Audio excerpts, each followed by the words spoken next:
All right, let's get started. Good take, good take. Oh, jeez. And cut. Okay, you guys ready? Yeah. Everybody thinks we make GPUs.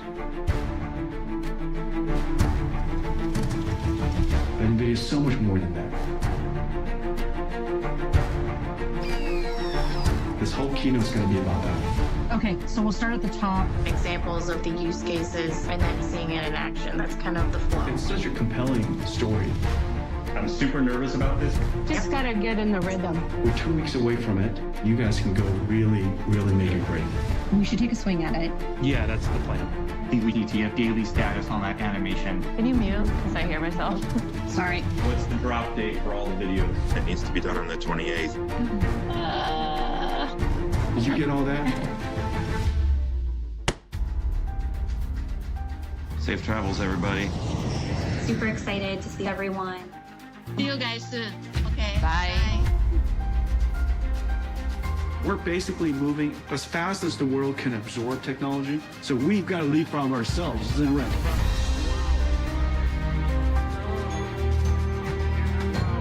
Now the spine, you just have to figure out a way to make it pop. You know what I'm saying? You know what I'm saying? You want to, yeah, that kind of thing.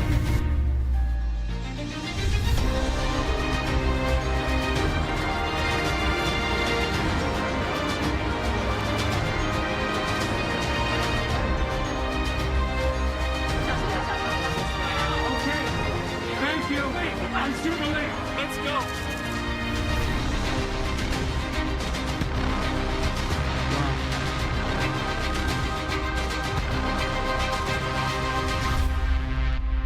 欢迎 NVIDIA 创办人暨执行长黄仁勋先生。 Please welcome to the stage NVIDIA founder and CEO, Jensen Huang.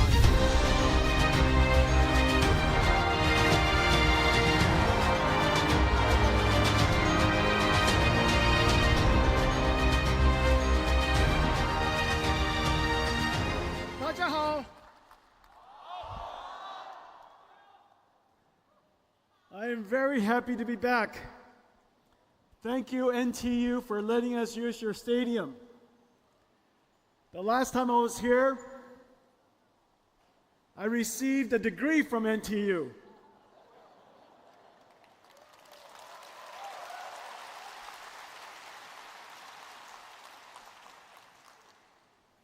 And I gave the run, don't walk speech. And today we have a lot to cover. So I cannot walk, I must run. We have a lot to cover. I have many things to tell you. I'm very happy to be here in Taiwan. Taiwan is the home of our treasured partners. This is, in fact, where everything NVIDIA does begins. Our partners and ourselves take it to the world. Taiwan and our partnership has created the world's AI infrastructure. Today, I want to talk to you about several things. One, what is happening and the meaning of the work that we do together? What is generative AI? What is its impact on our industry and on every industry? A blueprint for how we will go forward and engage this incredible opportunity. And what's coming next? Generative AI and its impact, our blueprint, and what comes next. These are really, really exciting times. A restart of our computer industry, an industry that you have forged, an industry that you have created, and now you're prepared for the next major journey. But before we start,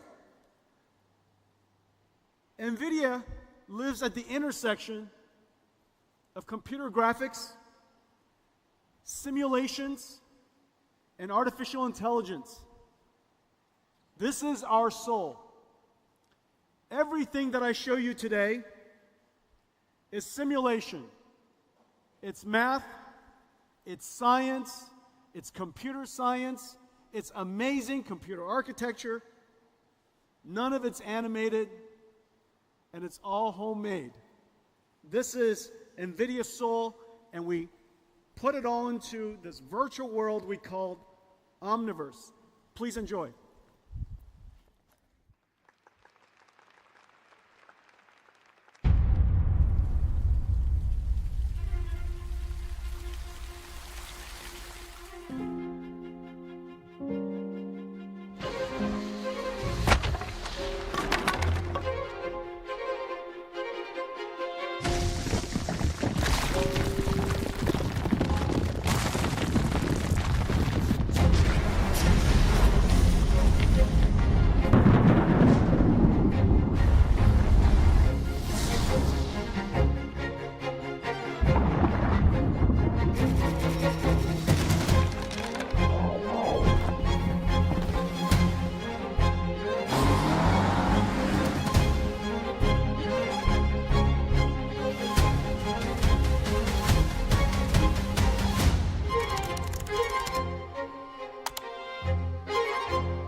When 到这袂歹看吼。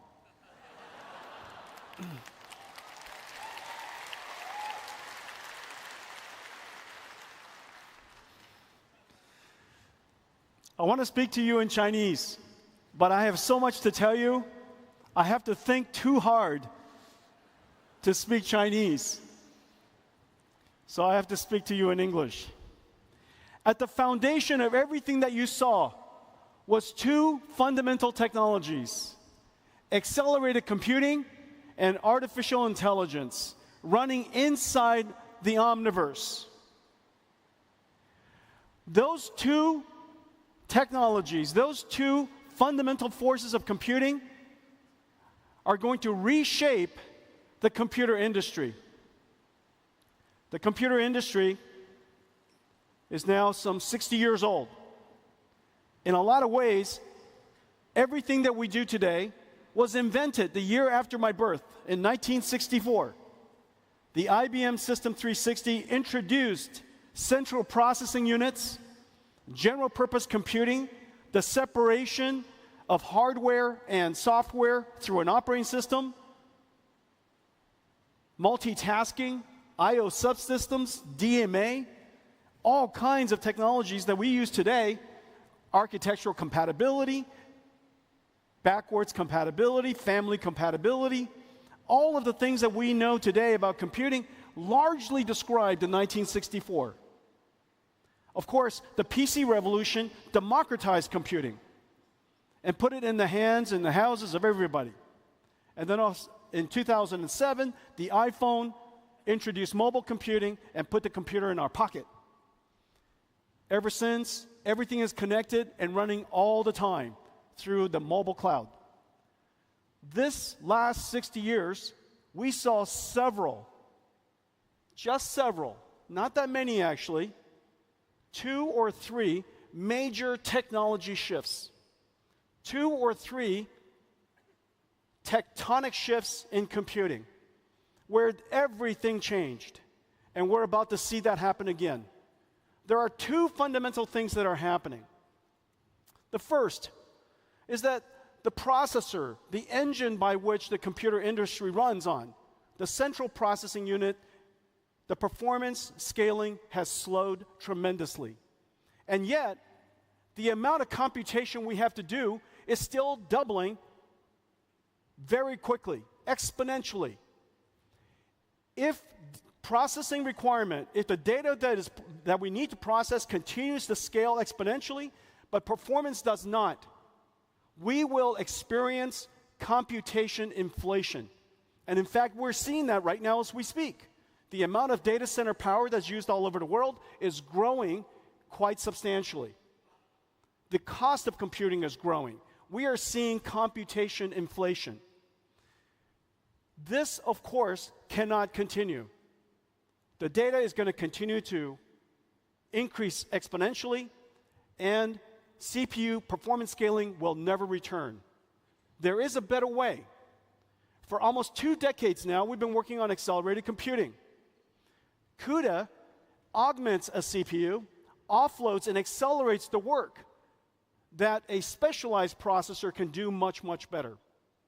In fact, the performance is so extraordinary that it is very clear now, as CPU scaling has slowed and eventually substantially stopped, we should accelerate everything. I predict that every application that is processing intensive will be accelerated, and surely every data center will be accelerated in the near future. Now, accelerated computing is very sensible. It's very common sense. If you take a look at an application, and here the 100T means 100 units of time. It could be 100 seconds, it could be 100 hours, and in many cases, as you know, we're now working on artificial intelligence applications that run for 100 days. The 1T is code that requires sequential processing, where single-threaded CPUs are really quite essential. Operating systems, control logic, really essential to have one instruction executed after another instruction. However, there are many algorithms, computer graphics is one, that you can operate completely in parallel. Computer graphics, image processing, physics simulations, combinatorial optimizations, graph processing, database processing, and of course, the very famous linear algebra of deep learning. There are many types of algorithms that are very conducive to acceleration through parallel processing. So we invented an architecture to do that. By adding the GPU to the CPU, the specialized processor can take something that takes a great deal of time and accelerate it down to something that is incredibly fast. And because the two processors can work side by side, they're both autonomous and they're both separate, independent that is, we could accelerate what used to take 100 units of time down to 1 unit of time. Well, the speed up is incredible.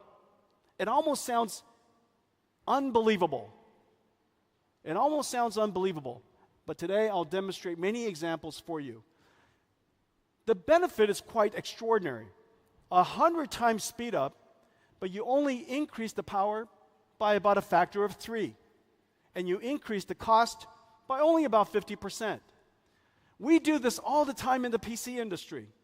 We add a GPU, a $500 GPU, GeForce GPU, to a $1,000 PC, and the performance increases tremendously. We do this in a data center.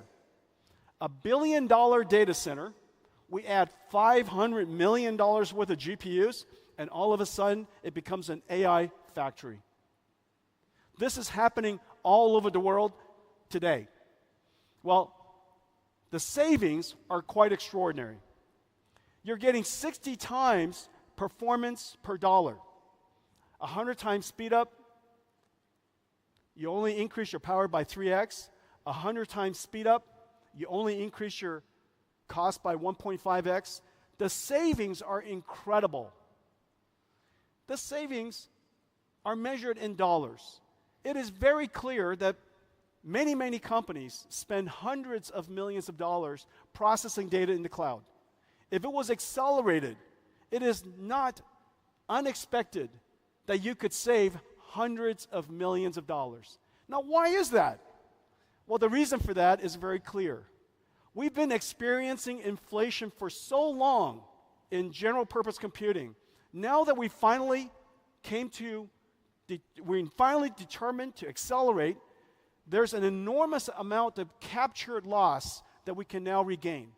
A great deal of captured, retained waste that we can now relieve out of the system, and that will translate into savings. Savings in money, savings in energy. And that's the reason why you've heard me say, the more you buy, the more you save.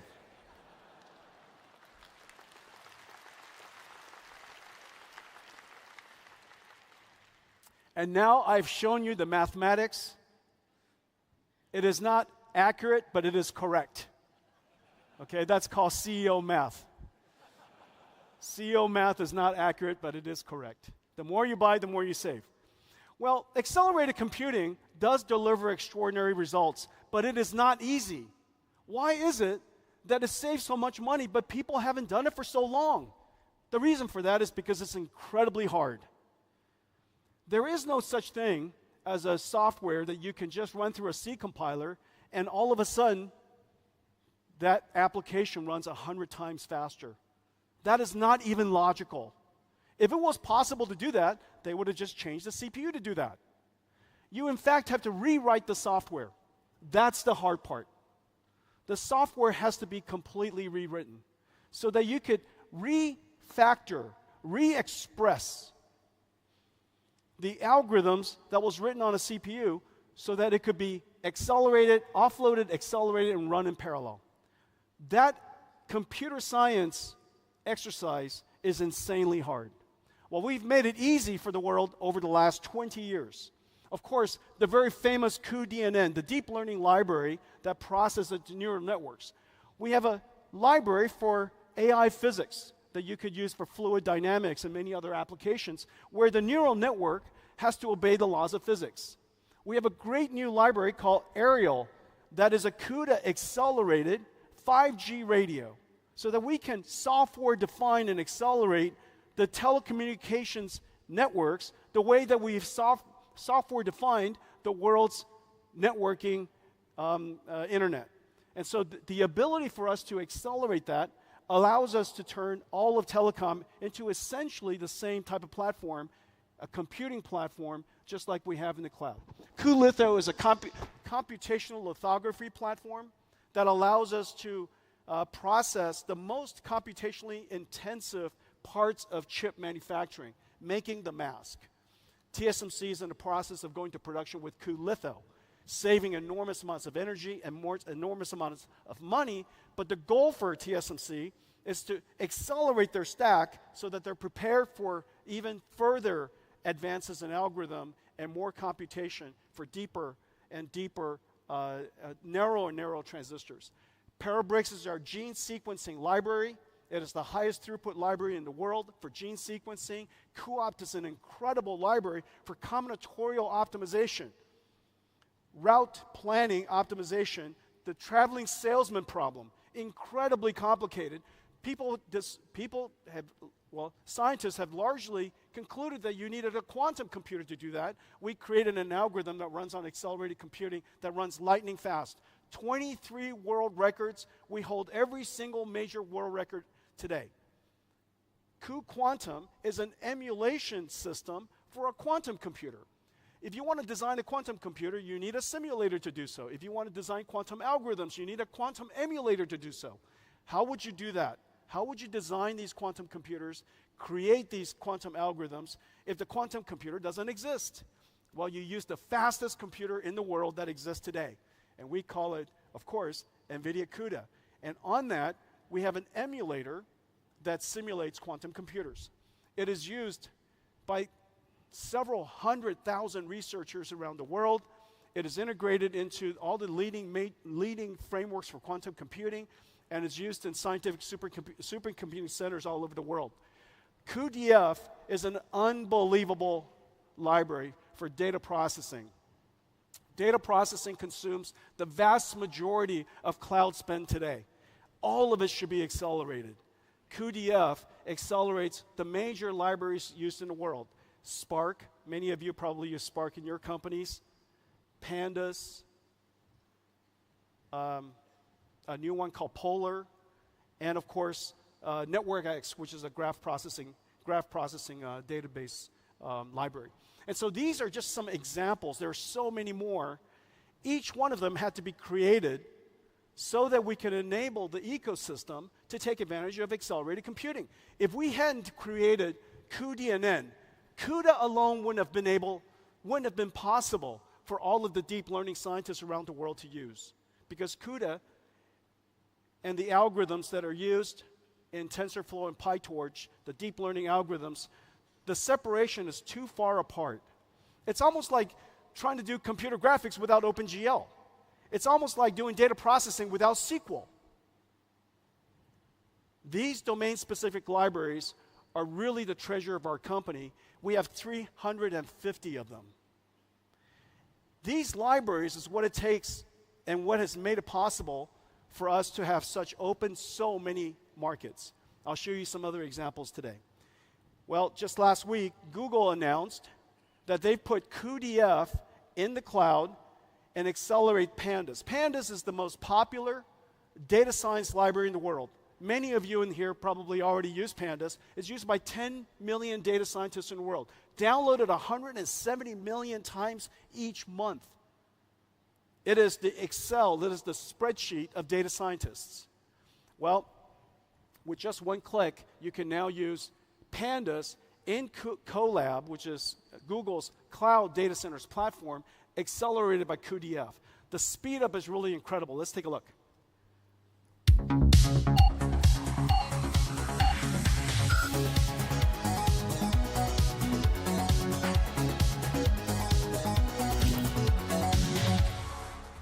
That was a great demo, right? Didn't take long.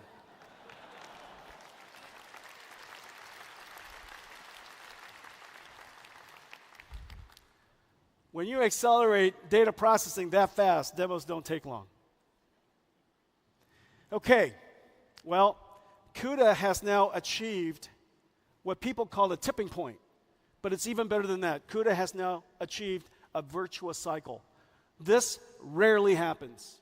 If you look at history and all the computing architectures, computing platforms, in the case of microprocessors, CPUs, it has been here for 60 years. It has not been changed for 60 years. At this level, this way of doing computing, accelerated computing, has been around, creating a new platform is extremely hard because it's a chicken and egg problem.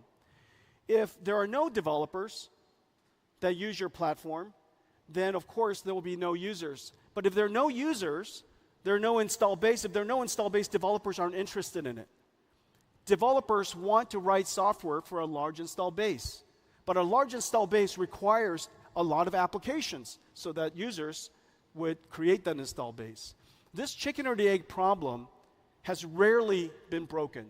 And it's taken us now 20 years, one domain library after another, one acceleration library another, and now we have 5 million developers around the world. We serve every single industry, from healthcare, financial services, of course the computer industry, automotive industry, just about every major industry in the world, just about every field of science. Because there are so many customers for our architecture, OEMs and cloud service providers are interested in building our systems. System makers, amazing system makers like the ones here in Taiwan are interested in building our systems, which then takes and offers more systems to the market, which of course creates greater opportunity for us, which allows us to increase our scale, R&D scale, which speeds up the application even more. Well, every single time we speed up the application, the cost of computing goes down. This is that slide I was showing you earlier. 100x speed up translates to 97, 96%, 98% savings. And so when we go from 100x speed up to 200x speed up to 1000x speed up, the savings, the marginal cost of computing continues to fall. Well, of course, we believe that by reducing the cost of computing incredibly, the market, developers, scientists, inventors will continue to discover new algorithms that consume more and more and more computing, so that one day something happens, that a phase shift happens, that the marginal cost of computing is so low that a new way of using computers emerge. In fact, that's what we're seeing now. Over the years, we have driven down the marginal cost of computing in the last 10 years in one particular algorithm by 1 million times. Well, as a result, it is now very logical and very common sense to train large language models with all of the data on the internet. Nobody thinks twice. This idea that you could create a computer that could process so much data to write its own software, the emergence of artificial intelligence was made possible because of this complete belief that if we made computing cheaper and cheaper and cheaper, somebody's going to find a great use. Well, today, CUDA has achieved the virtuous cycle. Install base is growing. Computing cost is coming down, which causes more developers to come up with more ideas, which drives more demand.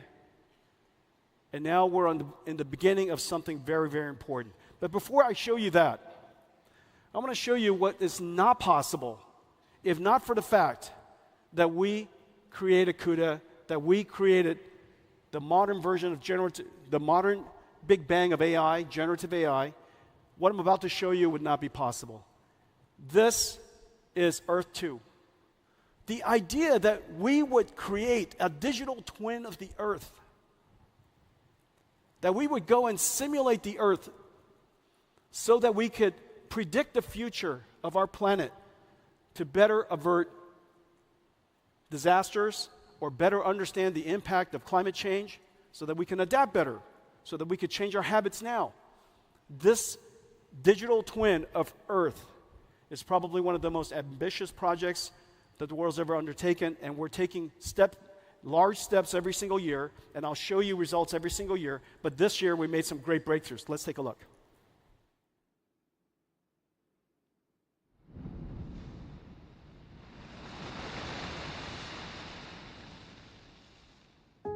On Monday, the storm will veer north again and approach Taiwan.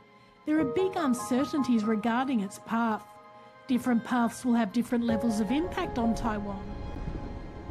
想象一个我们能够预测未来的世界，数位孪生反映真实情况的虚拟世界，让我们看见未来。数位孪生是一种反映真实世界的虚拟模型，让我们能够从今天的行为来预测对未来世界的影响。介绍一下 NVidia Earth 2， 一个利用 AI、物理模拟和电脑图形技术来预测全球气候的数位孪生。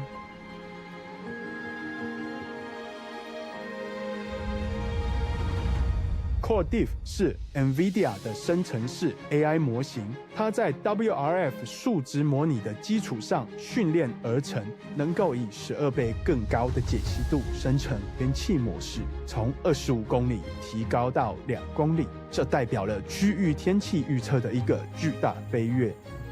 令人惊讶的是 ，Core Diff AI 比传统的物理模拟方法快1000倍，且能源效率高3000倍。在台湾的中央气象局是用这些模型来更精确地预测台风登陆点。但我们并不止步于此，下一个前沿是超本地预测，能精确到数十米，并考虑到城市基础设施的影响。Core Diff AI 还在使用像是 Palm 生成的高解析度数据进行训练，一个极高解析度的物理模型，用于模拟大气和海洋边界层。当与天气模拟风场结合一起时，它可以模拟建筑物周围的气流。单极强风汇聚的情况，我们预计能够预测像下冲这样的现象。当强风汇聚到街道层，会有可能造成腐坏并影响行人。NVIDIA Earth 2是一个绝佳范例，它融合了人工智慧、物理模拟和观测数据，可以帮助国家和公司预见未来，并应对极端天气的影响。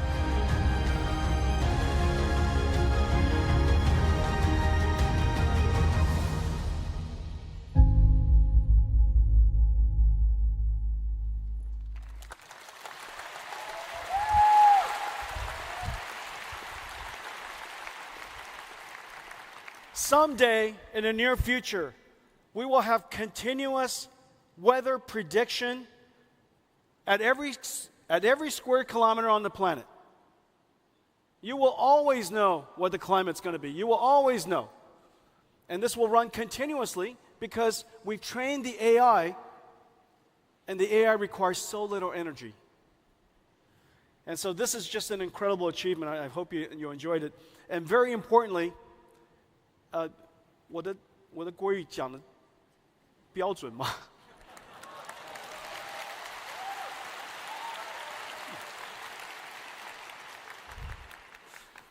？The truth is, that was a Jensen AI. That was not me.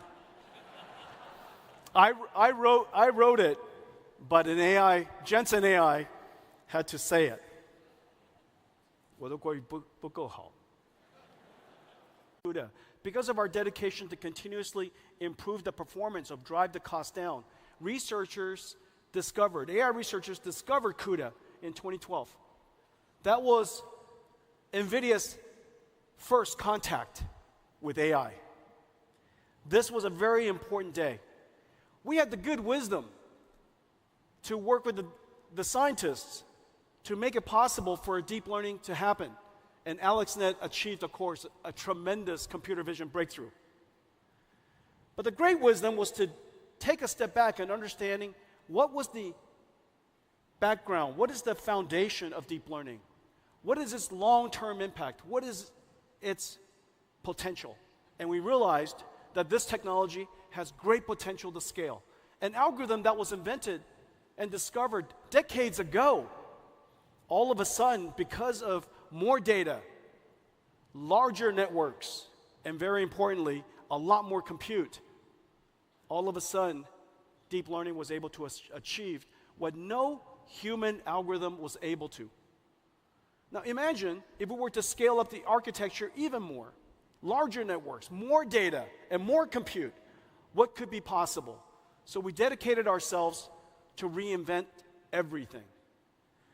After 2012, we changed the architecture of our GPU to add tensor cores. We invented NVLink. That was 10 years ago now. cuDNN, TensorRT, Nickel. We bought Mellanox, TensorRT LM, the Triton inference server. And all of it came together on a brand new computer nobody understood. Nobody asked for it, nobody understood it, and in fact, I was certain nobody wanted to buy it. And so we announced it at GTC, and OpenAI, a small company in San Francisco, saw it, and they asked me to deliver one to them. I delivered the first DGX, the world's first AI supercomputer, to OpenAI in 2016. Well, after that, we continued to scale. From one AI supercomputer, one AI appliance, we scaled it up to large supercomputers, even larger. By 2017, the world discovered transformers so that we could train enormous amounts of data and recognize and learn patterns that are sequential over large spans of time. It is now possible for us to train these large language models to understand and achieve a breakthrough in natural language understanding. And we kept going after that. We built even larger ones. And then in November 2022, trained on thousands, tens of thousands of NVIDIA GPUs in a very large AI supercomputer, OpenAI announced ChatGPT. 1 million users after 5 days. 1 million after 5 days, 100 million after 2 months. The fastest growing application in history. And the reason for that is very simple. It is just so easy to use, and it was so magical to use. To be able to interact with a computer like it's human. Instead of being clear about what you want, it's like the computer understands your meaning. It understands your intention. Oh, I think here it asked the closest night market. As you know, the night market is very important to me. So when I was young, I think I was 4.5 years old. I used to love going to the night market because I just love watching people. And so we went, my parents used to take us to the night market. 圆环, 讲对吗? 圆环, 去吃蚵仔煎. And I love going. And one day, my face, you guys might see that I have a large scar on my face. My face was cut because somebody was washing their knife, and I was a little kid.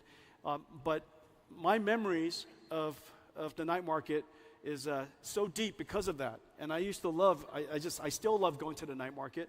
And I just need to tell you guys this. The Tonghua night market is really good because there's a lady, she's been working there for 43 years. She's the fruit lady, and it's in the middle of the street, the middle between the two. Go find her, okay? She, 做赞的，在喝价。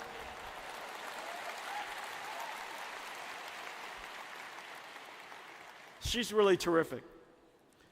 I think it would be funny after this, all of you go to see her. Every year she's doing better and better.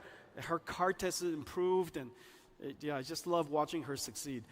Anyways, ChatGPT came along, and something is very important in this slide. Here, let me show you something. This slide, okay, and this slide. The fundamental difference is this. Until ChatGPT revealed it to the world, AI was all about perception, natural language understanding, computer vision, speech recognition.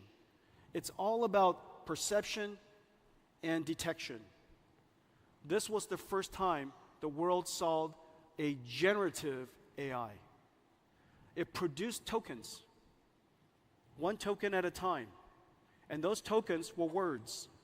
Some of the tokens, of course, could now be images, or charts, or tables, songs, words, speech, videos.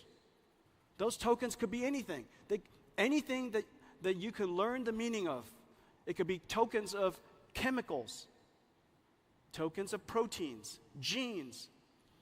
You saw earlier in Earth 2, we were generating tokens of the weather.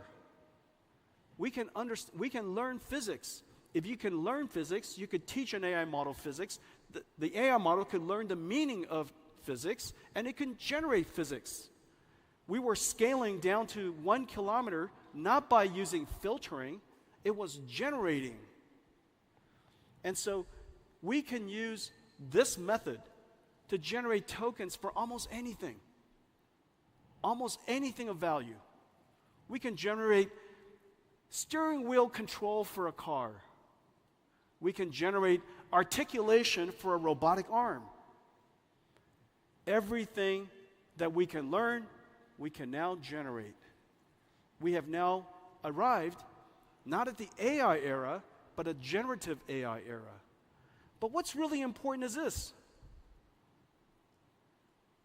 This computer that started out as a supercomputer has now evolved into a data center, and it produces one thing.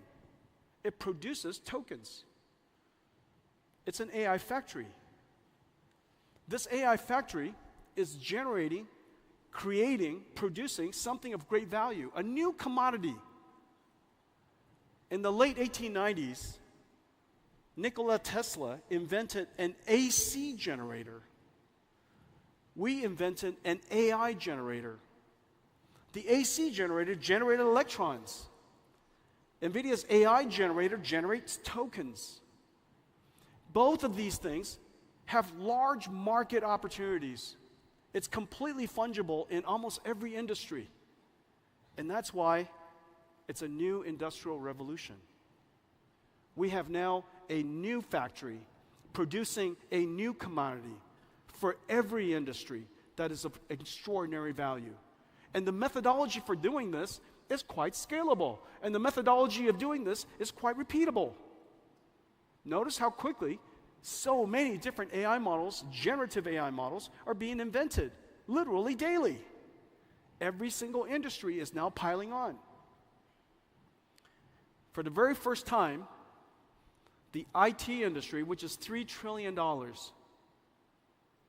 trillion IT industry, is about to create something that can directly serve $100 trillion of industry. No longer just an instrument for information storage or data processing, but a factory for generating intelligence for every industry. This is going to be a manufacturing industry, not a manufacturing industry of computers, but using the computers in manufacturing. This has never happened before. Quite an extraordinary thing.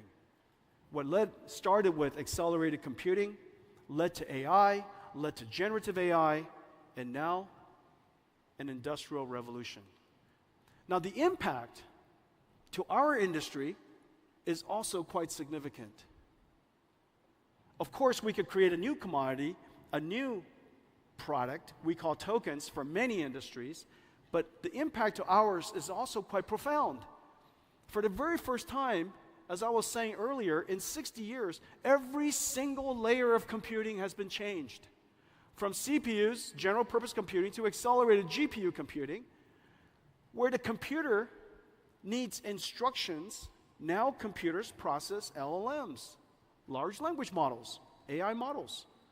And whereas the computing model of the past is retrieval-based, almost every time you touch your phone, some pre-recorded text or pre-recorded image or pre-recorded video is retrieved for you and recomposed based on a recommender system to present it to you based on your habits. But in the future, your computer will generate as much as possible, retrieve only what's necessary. And the reason for that is because generated data requires less energy to go fetch information. Generated data also is more contextually relevant. It will encode knowledge, it will encode your understanding of you, and instead of get that information for me or get that file for me, you just say, ask me for an answer. And instead of a tool, instead of your computer being a tool that we use, the computer will now generate skills. It performs tasks.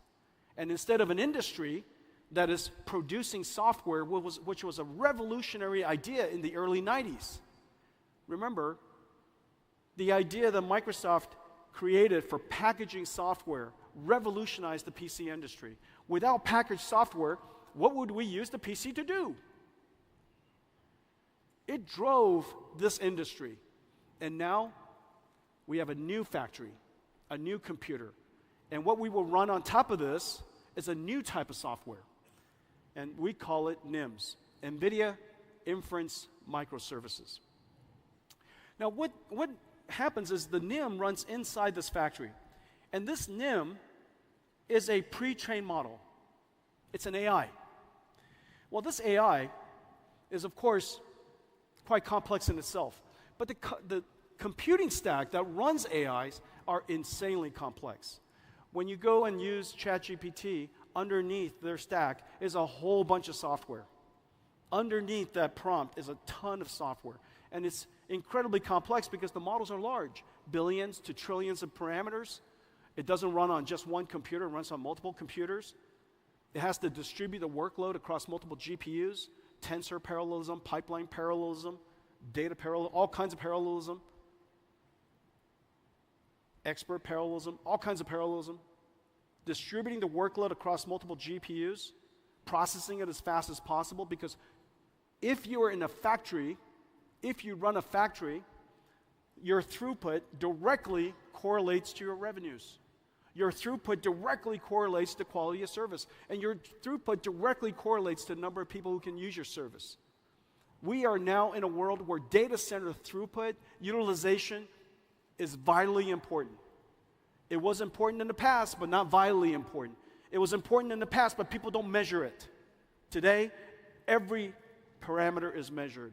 Start time, uptime, utilization, throughput, idle time, you name it. Because it's a factory. When something is a factory, its operations directly correlate to the financial performance of the company.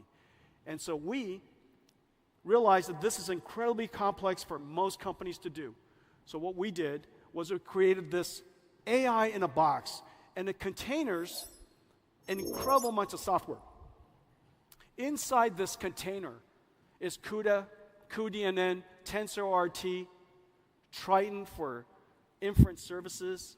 It is cloud native so that you could auto scale in a Kubernetes environment. It has management services and hooks so that you can monitor your AIs. It has common APIs, standard APIs, so that you could literally chat with this box. You download this NIM and you can talk to it.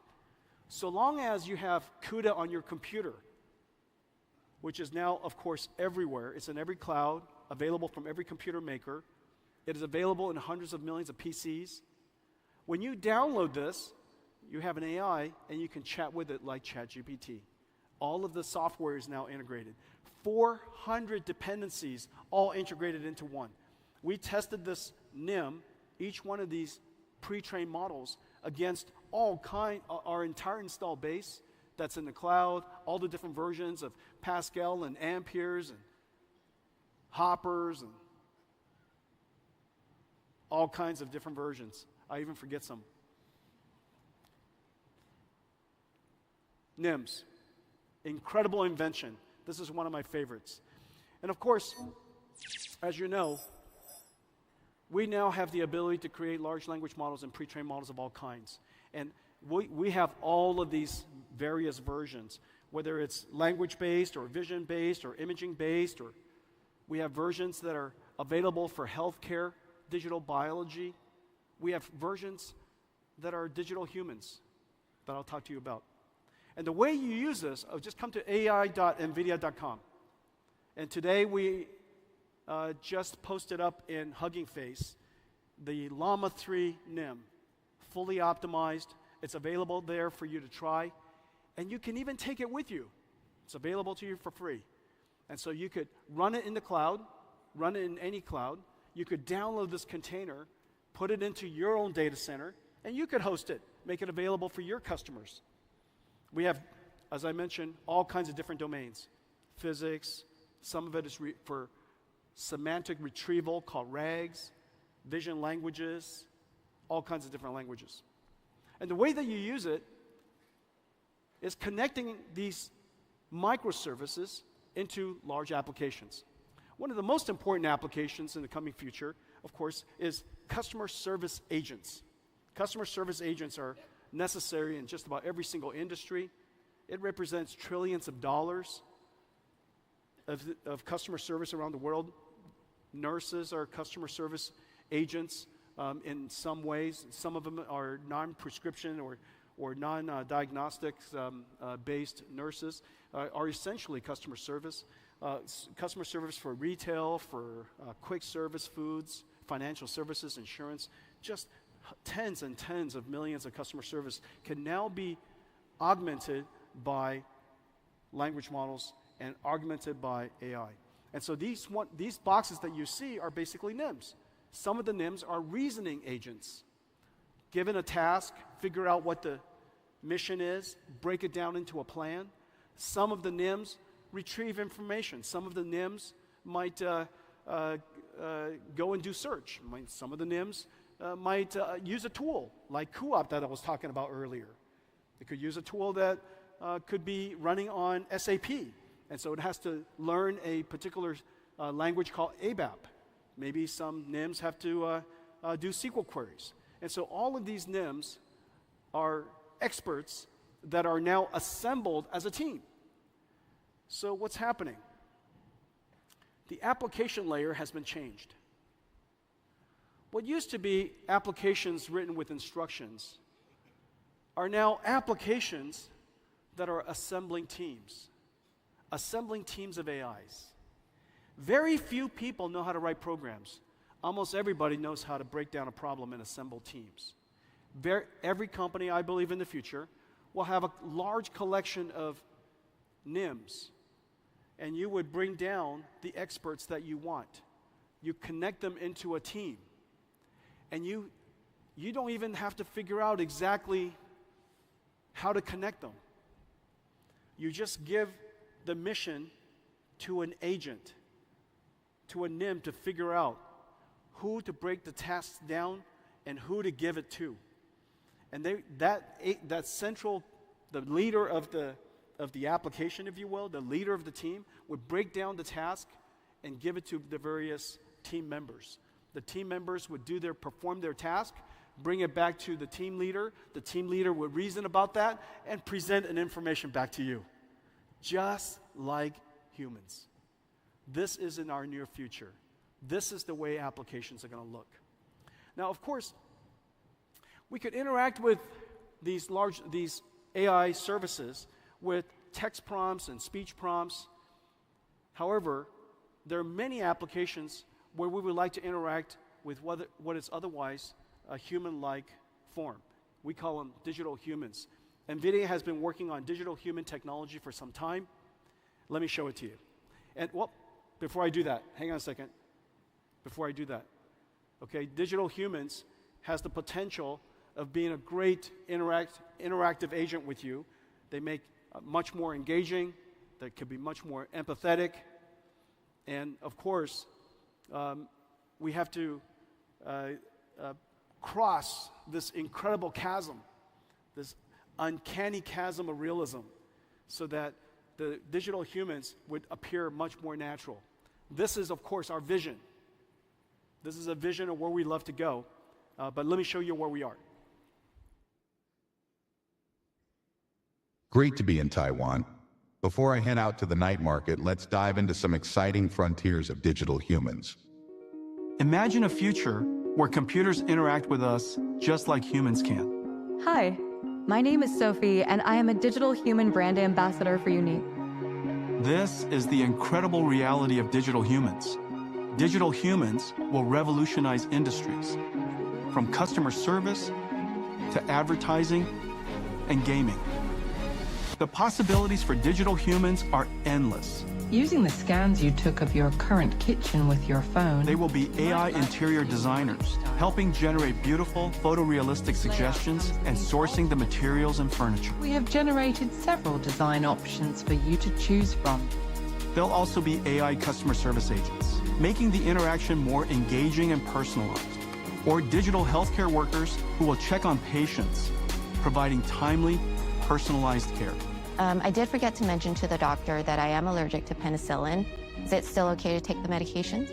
The antibiotics you've been prescribed, ciprofloxacin and metronidazole, don't contain penicillin, so it's perfectly safe for you to take them.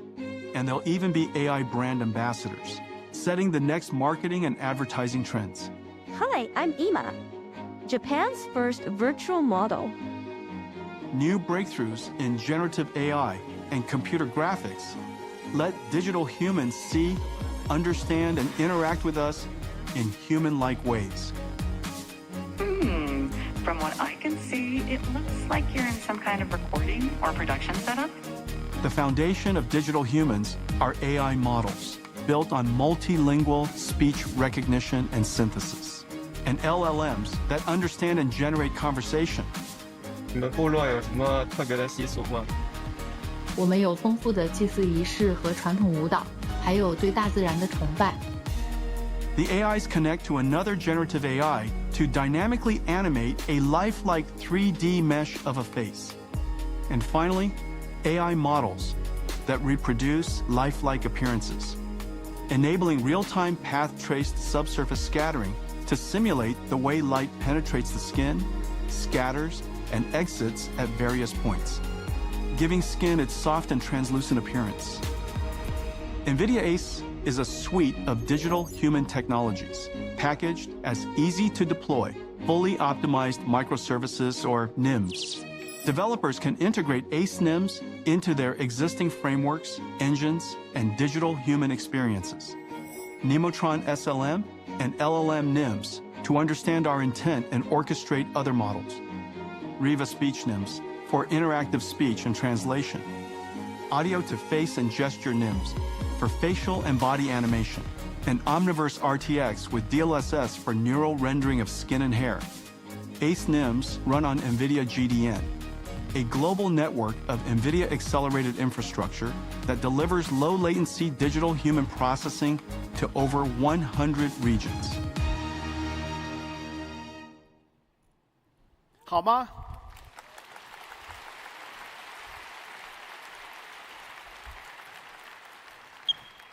Pretty incredible. Well, those ACE runs in the cloud, but it also runs on PCs. We had the good wisdom of including Tensor Core GPUs in all of RTX. So we've been shipping AI GPUs for some time, preparing ourselves for this day. The reason for that is very simple. We always knew that in order to create a new computing platform, you need an install base first. Eventually, the application will come. If you don't create the install base, how could the application come? And so if you build it, they might not come. But if you don't build it, they cannot come. And so we installed every single RTX GPU with Tensor Core processing. And now we have 100 million GeForce RTX AI PCs in the world. And we're shipping 200. And this COMPUTEX, we're featuring 4 new amazing laptops. All of them are able to run AI. Your future laptop, your future PC will become an AI. It'll be constantly helping you, assisting you in the background. The PC will also run applications that are enhanced by AI. Of course, all your photo editing, your writing, and your tools, all the things that you use will all be enhanced by AI. And your PC will also host applications with digital humans that are AIs. And so there are different ways that AIs will manifest themselves and become used in PCs, but PCs will become a very important AI platform. And so where do we go from here? I spoke earlier about the scaling of our data centers, and every single time we scaled, we found a new phase change. When we scaled from DGX into large AI supercomputers, we enabled transformers to be able to train on enormously large data sets. Well, what happened was, in the beginning, the data was human supervised. It required human labeling to train AIs. Unfortunately, there is only so much you can human label. Transformers made it possible for unsupervised learning to happen.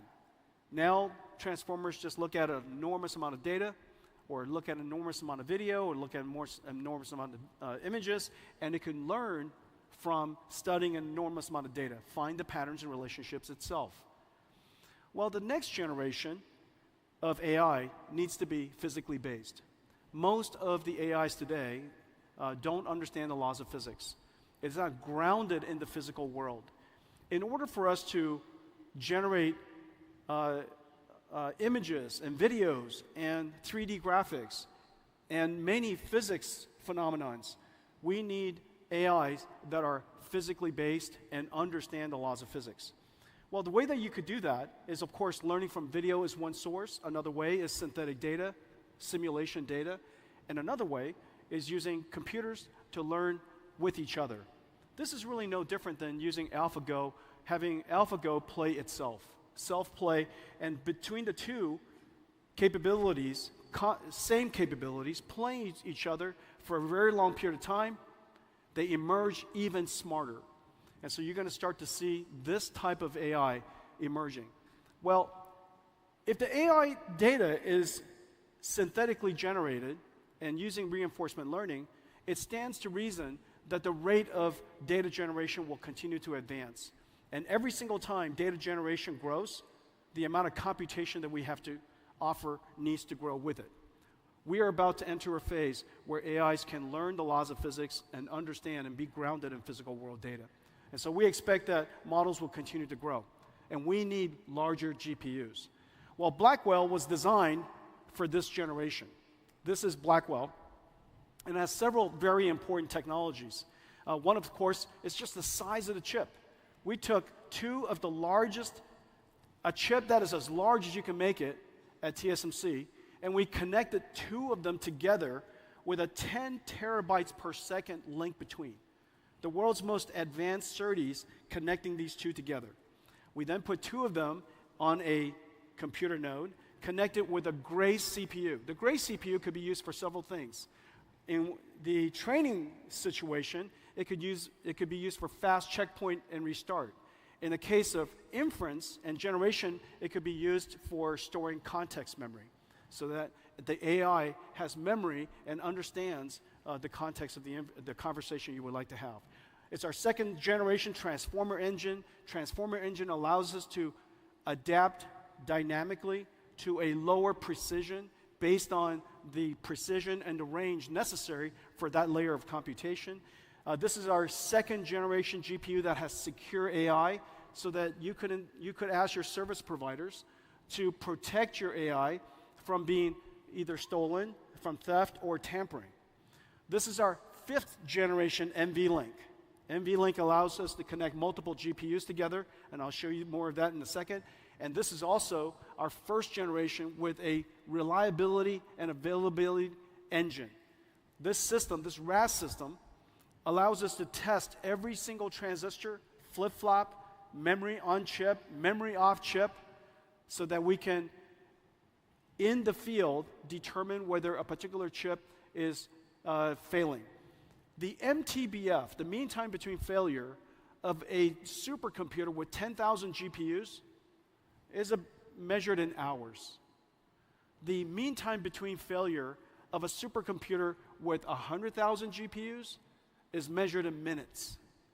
And so the ability for a supercomputer to run for a long period of time and train a model that could last for several months is practically impossible if we don't invent technologies to enhance its reliability. Reliability would, of course, enhance its uptime, which directly affects the cost. And then lastly, decompression engine. Data processing is one of the most important things we have to do. We added a data compression engine, decompression engine, so that we can pull data out of storage 20 times faster than what's possible today. Well, all of this represents Blackwell, and I think we have one here that's in production. During GTC, I showed you Blackwell in the prototype state. The other side? This is why we practice.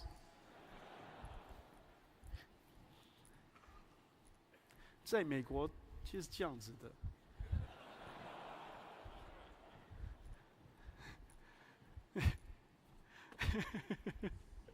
Ladies and gentlemen, this is Blackwell.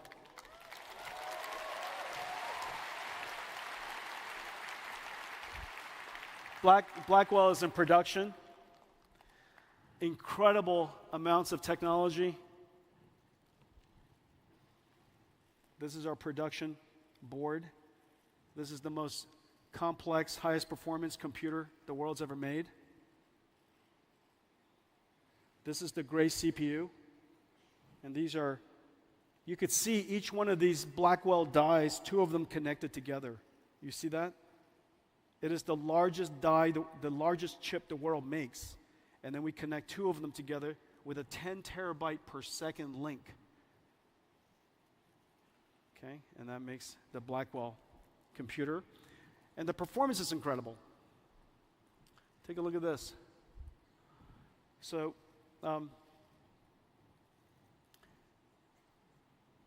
you see our the computational, the flops, the AI flops for each generation has increased by 1,000 times in 8 years.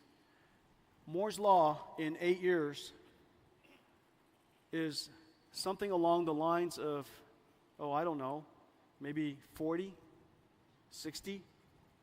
And in the last 8 years, Moore's Law has gone a lot less. And so just to compare, even Moore's Law at its best of times compared to what Blackwell could do. So the amount of computations is incredible. And whenever we bring the computation high, the thing that happens is the cost goes down.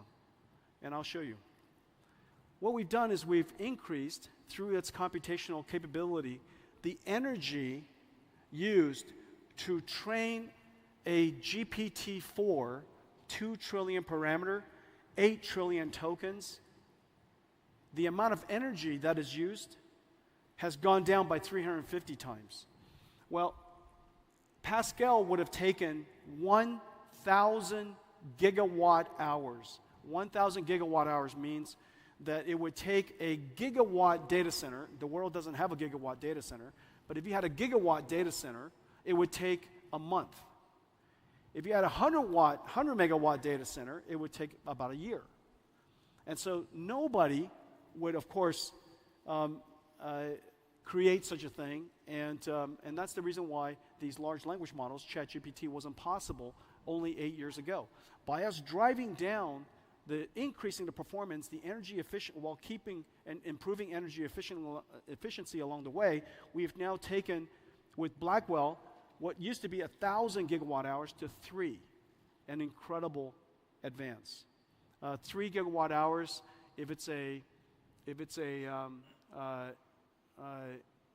10,000 GPUs, for example, it would only take 10,000 GPUs, I guess it would take a few days, 10 days or so. So the amount of advance in just 8 years is incredible. Well, this is for inference. This is for token generation. Our token generation performance has made it possible for us to drive the energy down by 45,000 times. 17,000 joules per token, that was Pascal. 17,000 joules is kind of like 2 light bulbs running for 2 days. It would take 2 light bulbs running for 2 days amounts of energy, 200 watts running for 2 days, to generate 1 token of GPT-4. It takes about 3 tokens to generate 1 word. And so the amount of energy used necessary for Pascal to generate GPT-4 and have a ChatGPT experience with you was practically impossible. But now we only use 0.4 joules per token, and we can generate tokens at incredible rates and very little energy. Okay, so Blackwell is just an enormous leap. Well, even so, it's not big enough. And so we have to build even larger machines. And so the way that we build it is called DGX. So this is our Blackwell chips, and it goes into DGX systems.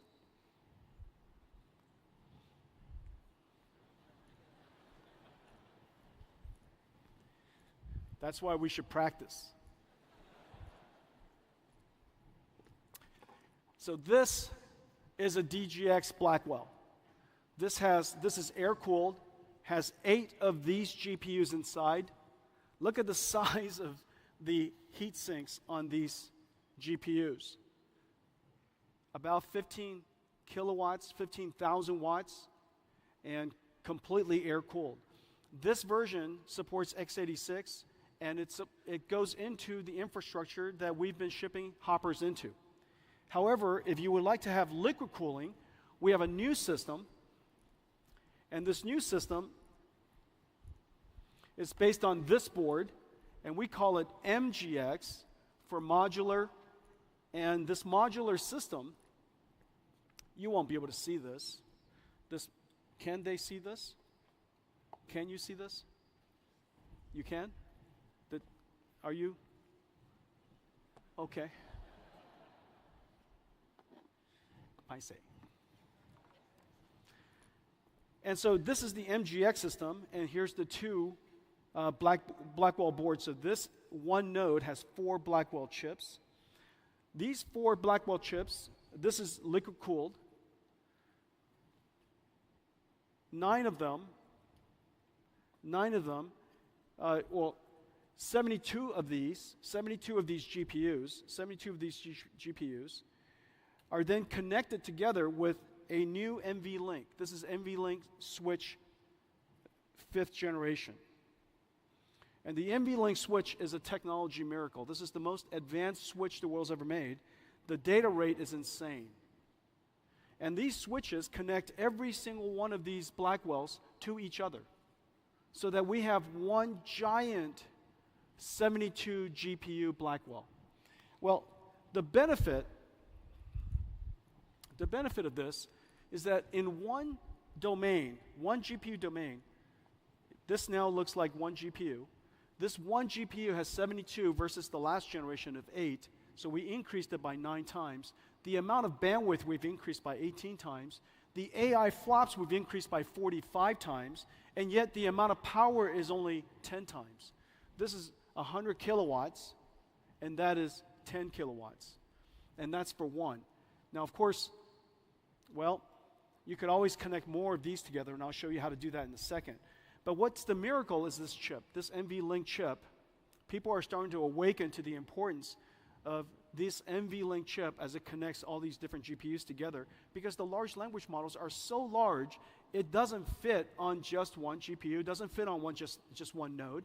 It's going to take the entire rack of GPUs, like this new DGX that I was just standing next to hold a large language model that are tens of trillions of parameters large. NVLink switch in itself is a technology miracle. It's 50 billion transistors, 74 ports at 400 gigabits each, 4 links, cross-sectional bandwidth of 7.2 terabytes per second. But one of the important things is that it has mathematics inside the switch so that we can do reductions, which is really important in deep learning, right on the chip. And so this is what a DGX looks like now. And a lot of people ask us, they say, and there's this confusion about what NVIDIA does, and how is it possible that NVIDIA became so big building GPUs? And so there's an impression that this is what a GPU looks like. Now, this is a GPU. This is one of the most advanced GPUs in the world, but this is a gamer GPU. But you and I know that this is what a GPU looks like. This is one GPU. Ladies and gentlemen, DGX GPU.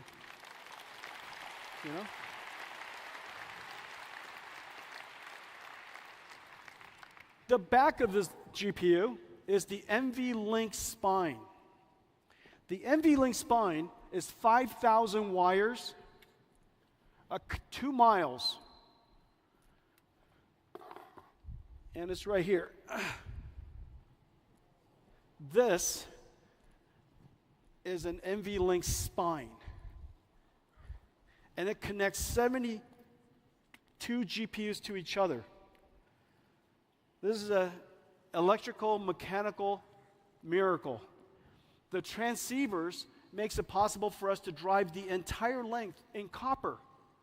And as a result, this switch, the NVLink switch, driving the NVLink spine in copper, makes it possible for us to save 20 kilowatts in one rack. 20 kilowatts could now be used for processing. Just an incredible achievement. So this is the NVLink spine.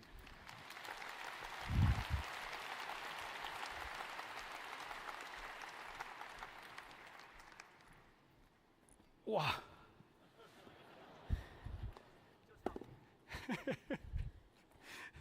I went down today. And even this is not big enough. Even this is not big enough for AI factories, so we have to connect it all together with very high-speed networking.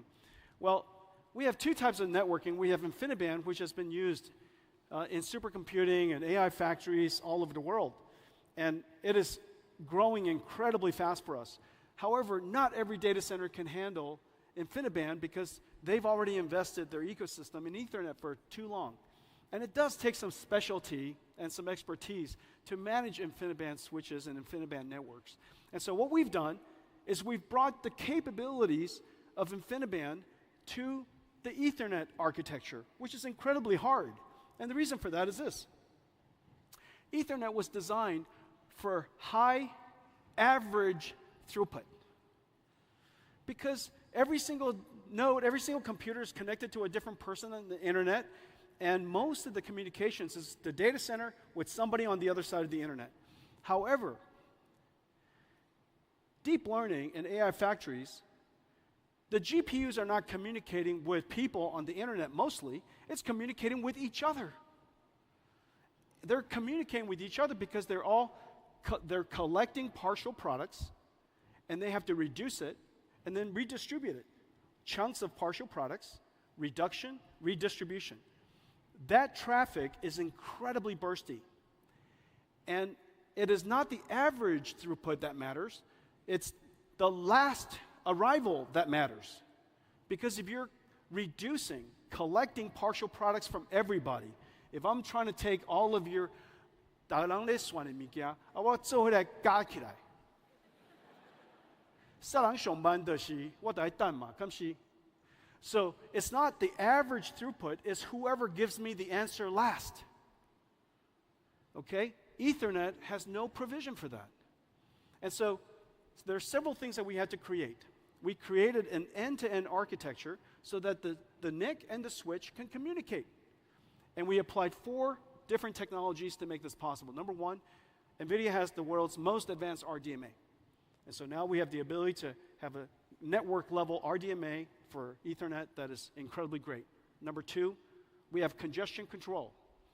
The switch does telemetry at all times incredibly fast, and whenever the GPUs or the NICs are sending too much information, we can tell them to back off so that it doesn't create hotspots.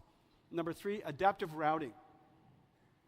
Ethernet needs to transmit and receive in order. We see congestions, or we see ports that are not currently being used. Irrespective of the ordering, we will send it to the available ports, and Bluefield on the other end reorders it so that it comes back in order. That adaptive routing, incredibly powerful. And then lastly, noise isolation. There's more than one model being trained or something happening in the data center at all times, and their noise and their traffic could get into each other and causes jitter. And so when the noise of one model training causes the last arrival to end up too late, it really slows down the training. Well, overall, remember, you have built a $5 billion or $3 billion data center, and you're using this for training. If the utilization, network utilization, was 40% lower, and as a result, the training time was 20% longer, the $5 billion data center is effectively like a $6 billion data center. So the cost is incredible. The cost impact is quite high.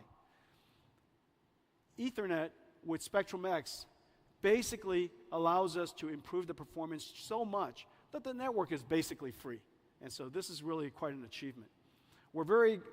We have a whole pipeline of Ethernet products behind us. This is Spectrum X800. It is 51.2 terabits per second and 256 radix. The next one coming is 512 radix, is 1 year from now.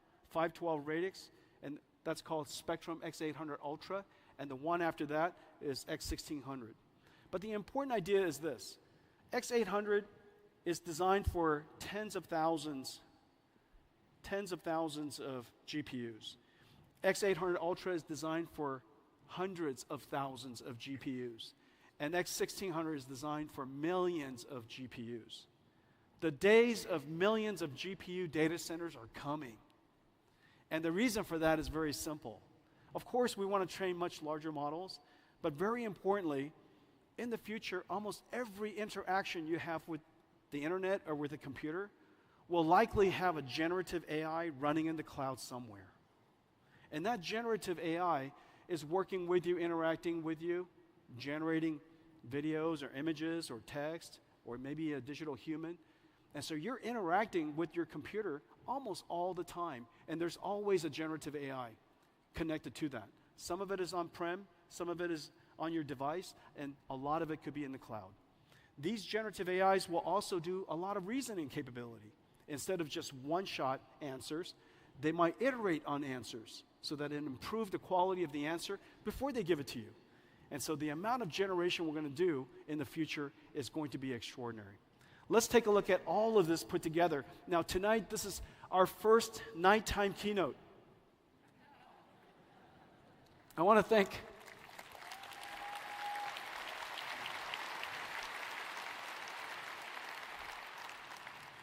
thank all of you for coming out tonight at 7 o'clock. And so what I'm about to show you has a new vibe, okay? There's a new vibe. This is kind of the nighttime keynote vibe. So enjoy this.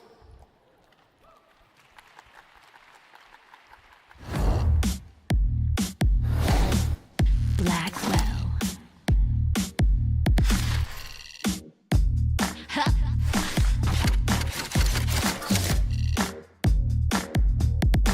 Let's go. Go, go, go, go. Okay.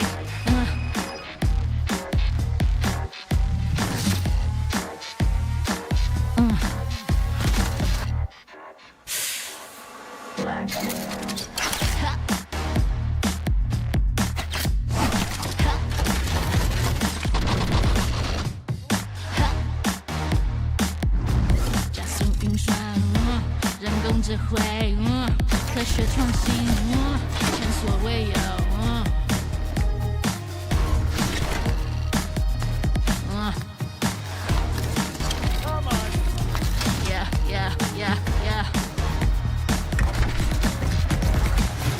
Get it, y'all. Get it, y'all.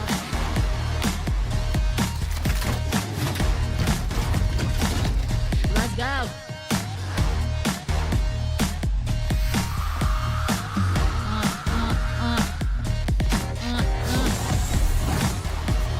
The more you that, the more you save. With top AI, tailor-made.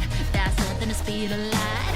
Efficient, best to date. 加速运算，人工智慧，科学创新。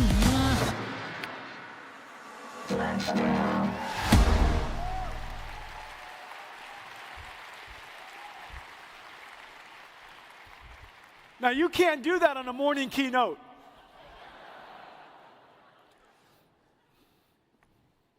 I think that style of keynote has never been done in COMPUTEX ever. Might be the last.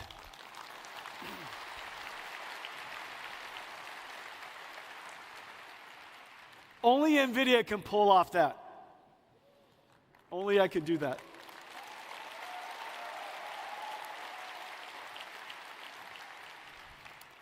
Blackwell, of course, is the first generation of NVIDIA platforms that was launched at the beginning, right as the world knows the generative AI era is here. Just as the world realized the importance of AI factories, just as the beginning of this new industrial revolution. We have so much support. Nearly every OEM, every computer maker, every CSP, every GPU cloud, sovereign clouds, even telecommunication companies, enterprises all over the world. The amount of success, the amount of adoption, the amount of enthusiasm for Blackwell is just really off the charts, and I want to thank everybody for that.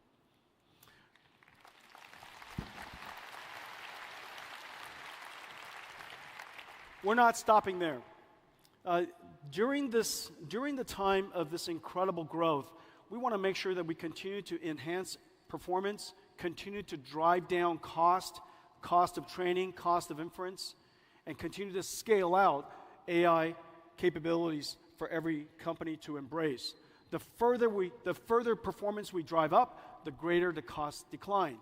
Hopper platform, of course, was the most successful data center processor probably in history. And this is just an incredible, incredible success story. However, Blackwell is here, and every single platform, as you'll notice, are several things. You got the CPU, you have the GPU, you have NVLink, you have the NIC, and you have the switch. The NVLink switch connects all of the GPUs together as large of a domain as we can, and whatever we can do, we connect it with very large and very high-speed switches. Every single generation, as you'll see, is not just a GPU, but it's an entire platform. We build the entire platform.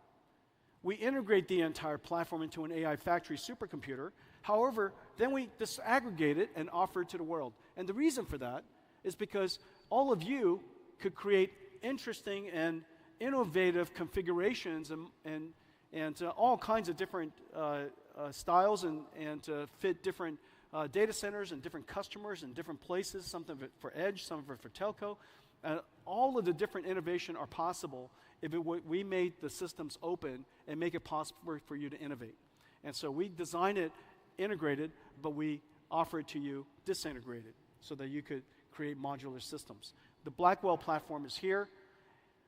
Our company is on a one-year rhythm.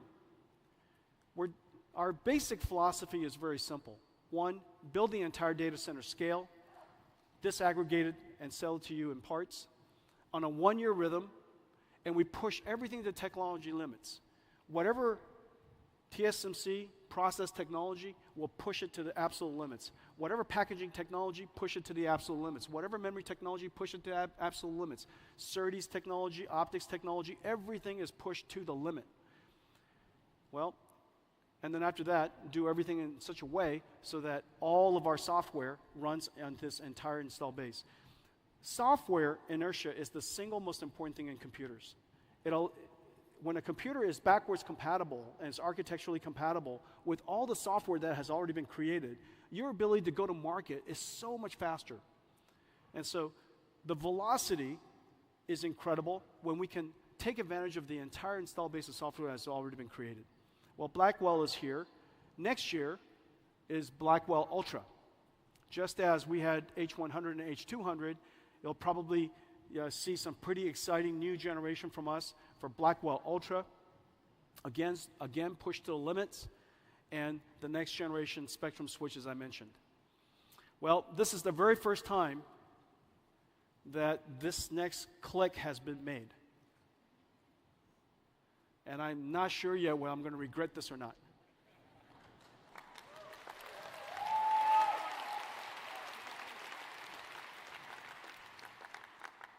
We have code names in our company, and we try to keep them very secret. Oftentimes, most of the employees don't even know. But our next generation platform is called Rubin. The Rubin platform, I'm not going to spend much time on it. I know what's going to happen. You're going to take pictures of it, and you're going to go look at the fine prints, and feel free to do that. So we have the Rubin platform, and 1 year later, we have the Rubin Ultra platform. All of these chips that I'm showing you here are all in full development, 100% of them. And the rhythm is 1 year at the limits of technology, all 100% architecturally compatible. So this is basically what NVIDIA is building, and all of the richness of software on top of it. So in a lot of ways, the last 12 years, from that moment of ImageNet and us realizing that the future of computing was going to radically change to today, is really exactly as I was holding up earlier, GeForce pre-2012 and NVIDIA today.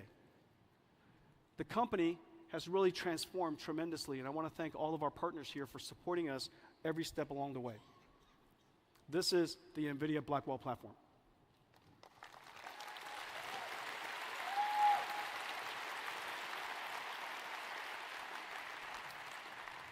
Let me talk about what's next. The next wave of AI is physical AI.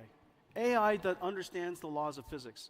AI that can work among us. And so they have to understand the world model so that they understand how to interpret the world, how to perceive the world. They have to, of course, have excellent cognitive capabilities so they can understand us, understand what we asked, and perform the tasks. In the future, robotics is a much more pervasive idea. Of course, when I say robotics, there's a humanoid robotics that's usually the representation of that. But that's not at all true. Everything is going to be robotic. All of the factories will be robotic. The factories will orchestrate robots And those robots will be building products that are robotic. Robots interacting with robots, building products that are robotic. Well, in order for us to do that, we need to make some breakthroughs, and let me show you the video.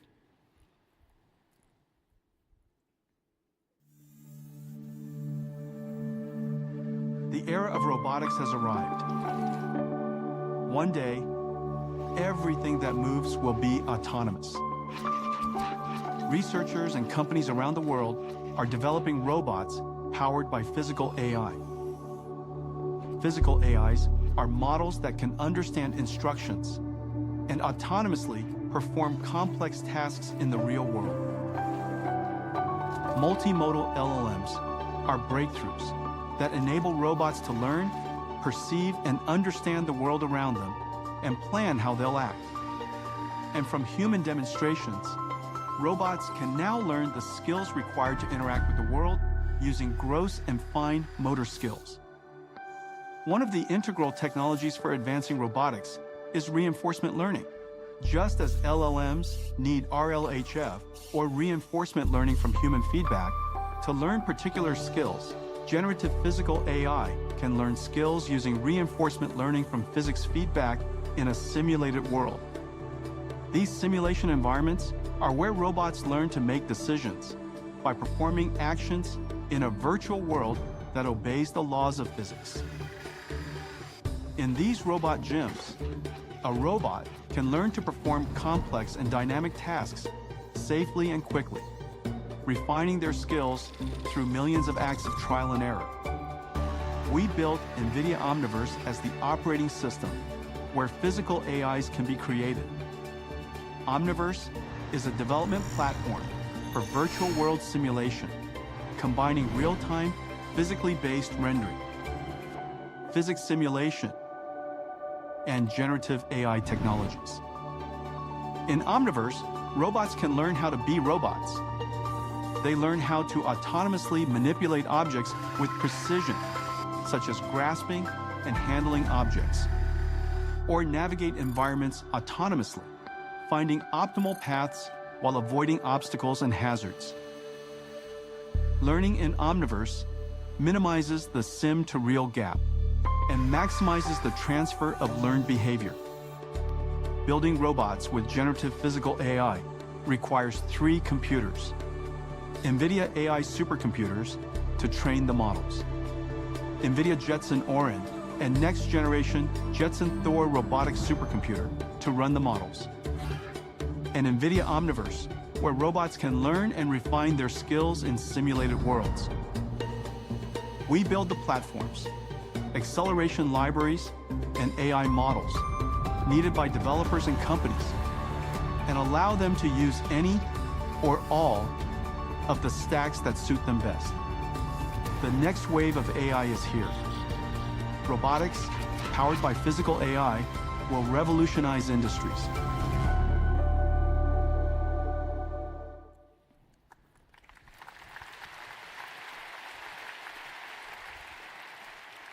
This isn't the future, this is happening now. There are several ways that we're going to serve the market. The first, we're going to create platforms for each type of robotic systems. One for robotic factories and warehouses. One for robots that manipulate things. One for robots that move. And one for robots that are humanoid. And so each one of these robotics platform is like almost everything else we do. A computer, acceleration libraries, and pre-trained models. Computers, acceleration libraries, pre-trained models. And we test everything, we train everything, and integrate everything inside Omniverse, where Omniverse is, as the video was saying, where robots learn how to be robots. Now, of course, the ecosystem of robotic warehouses is really, really complex. It takes a lot of companies, a lot of tools, a lot of technology to build a modern warehouse.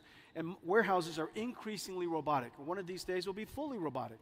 And so in each one of these ecosystems, we have SDKs and APIs that are connected into the software industry, SDKs and APIs connected into edge AI industry and companies, and then also, of course, systems that are designed for PLCs and robotic systems for the ODMs.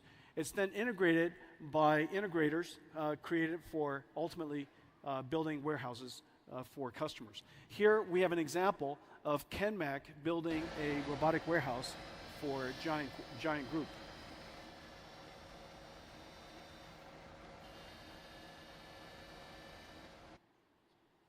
Okay, and then here, now let's talk about factories. Factories has a completely different ecosystem, and Foxconn is building some of the world's most advanced factories. Their ecosystem, again, edge computers and robotics, software for designing the factories, the workflows, programming the robots, and of course, PLC computers that orchestrate the digital factories and the AI factories. We have SDKs that are connected into each one of these ecosystems as well. This is happening all over Taiwan. Foxconn is building digital twins of their factories. Delta is building digital twins of their factories. By the way, half is real, half is digital, half is Omniverse. Pegatron is building digital twins of their robotic factories. Wistron is building digital twins of their robotic factories. And this is really cool. This is a video of Foxconn's new factory. Let's take a look.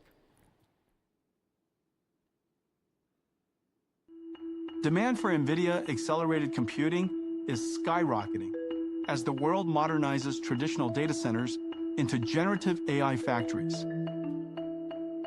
Foxconn, the world's largest electronics manufacturer, is gearing up to meet this demand by building robotic factories with NVIDIA Omniverse and AI. Factory planners use Omniverse to integrate facility and equipment data from leading industry applications like Siemens Teamcenter X and Autodesk Revit. In the digital twin, they optimize floor layout and line configurations and locate optimal camera placements to monitor future operations with NVIDIA Metropolis-powered Vision AI. Virtual integration saves planners on the enormous cost of physical change orders. During construction, the Foxconn teams use the digital twin as the source of truth to communicate and validate accurate equipment layout. The Omniverse digital twin is also the robot gym, where Foxconn developers train and test NVIDIA Isaac AI applications for robotic perception and manipulation, and Metropolis AI applications for sensor fusion. In Omniverse, Foxconn simulates 2 robot AIs before deploying runtimes to Jetson computers. On the assembly line, they simulate Isaac manipulator libraries and AI models for automated optical inspection for object identification, defect detection, and trajectory planning.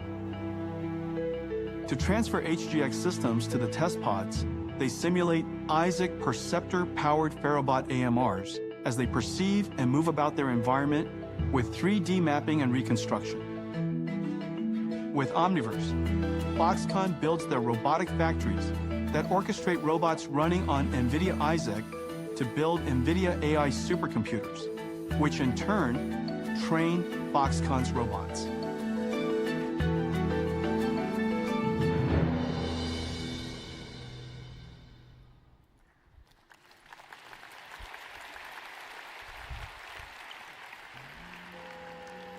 So a robotic factory is designed with 3 computers. Train the AI on NVIDIA AI. You have the robot running on the PLC systems for orchestrating the factories. And then you, of course, simulate everything inside Omniverse. Well, the robotic arm and the robotic AMRs are also the same way, 3 computer systems. The difference is the 2 Omniverses will come together. So they'll share one virtual space.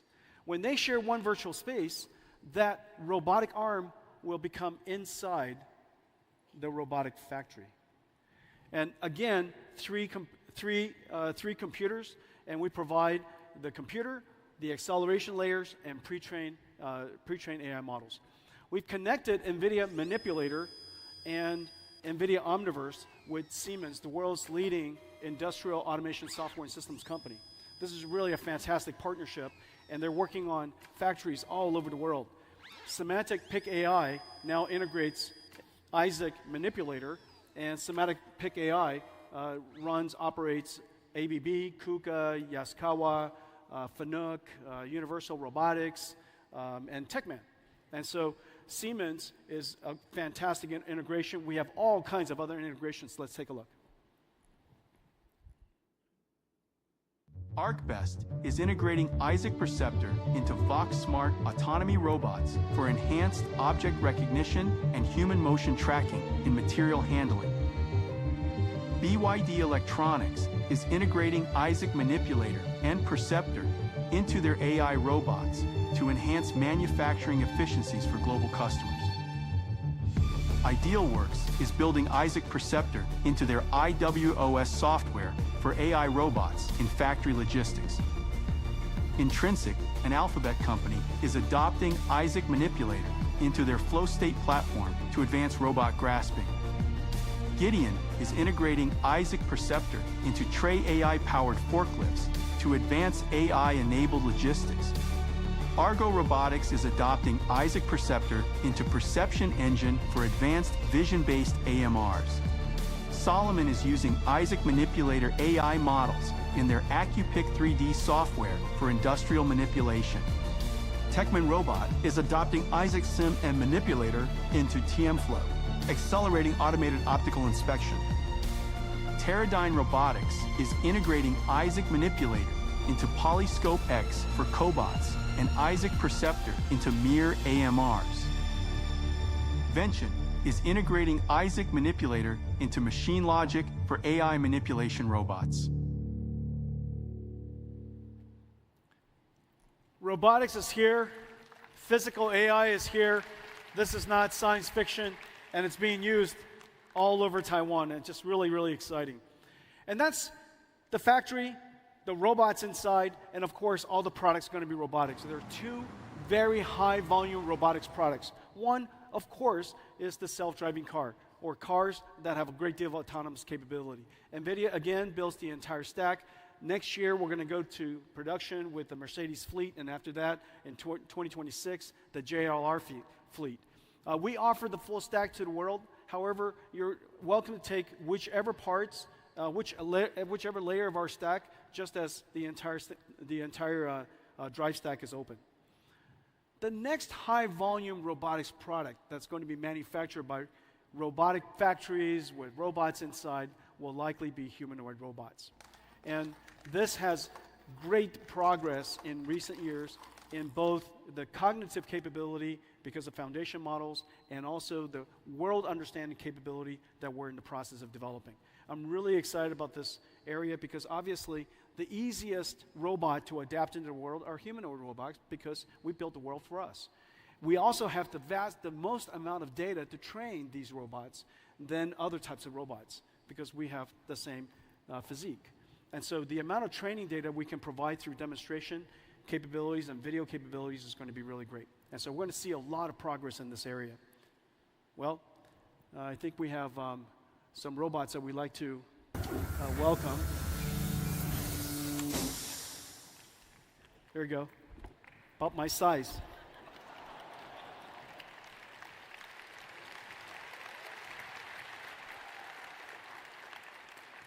And we have some friends to join us. So the future of robotics is here.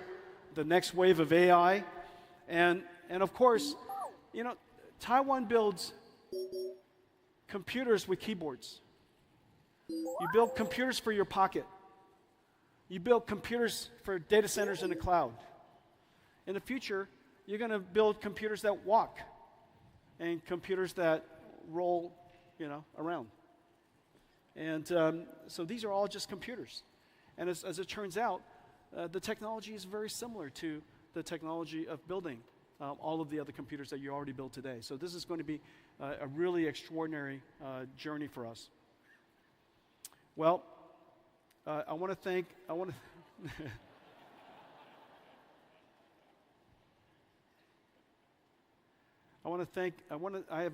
I've made one last video, if you don't mind. Something that we really enjoyed making. And if you, let's run it.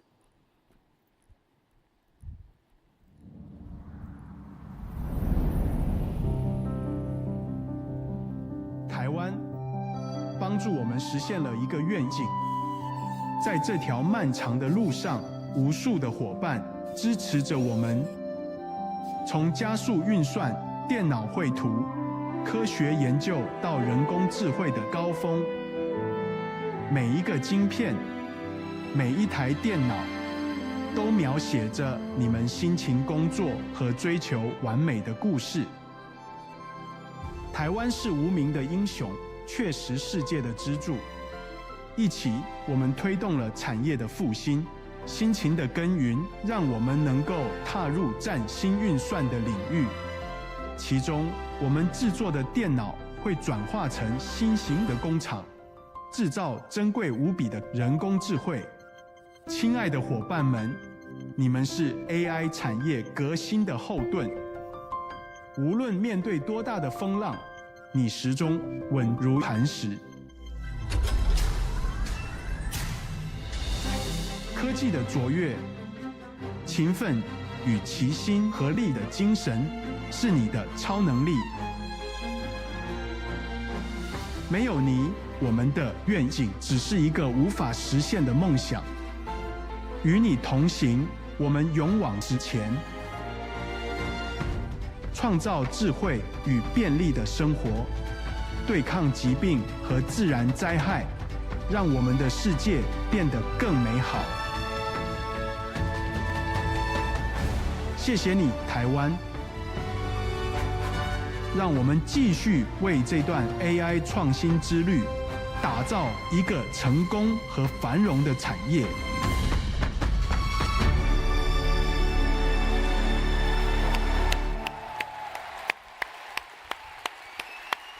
大家谢谢 ，Thank you.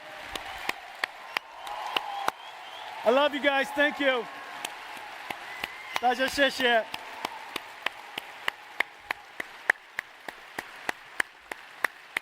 Thank you all for coming. Have a great COMPUTEX.